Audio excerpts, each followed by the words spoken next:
असानू के पता केड़ी मस्जिद ते के कलीसे ते केड़े मंदिर। असानू के पता केड़ी मस्जिद ते के कलीसे ते केड़े मंदिर। असा मोहब्बत दी मीम कट के ते हे नू दे के ते दाल ला के खुदाए आमद दी हमद कीती। असां त पखुआं नू प्यार कीता, असां त जंगलां नू सीने लाया, असां त दरिया दा घुट च भरिया, असां त रेतां ते सजदे कीते। असां न डिठा, असां न सुनिया, असां न बोले, असां मरीजे, असां पुटीजे, साडियां हड्डियां दा सुरमा बन के हवा दी अख च पविंदा वतिया। असानू के पता कौन ने उठल ते केड़े हरकत दे फार्मूले। असानू पता जो सीधा वंजना है, नेऊ के टुरना है ते अख नहीं पटनी। असानू के पता रेड ब्लड सेल वगैरह के है। असानू पता है जो खून रत्ता है ते इतना रत्ता है जो तेरे हत्थां ते मेहंदी लगसी।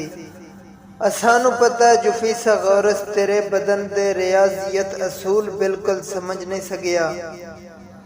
तेरे बदन दे तजाविये मुस्ततीला कौसा मुसलसा बेजहान दियां हैं। असानू पता है जो सिर्फ तू है।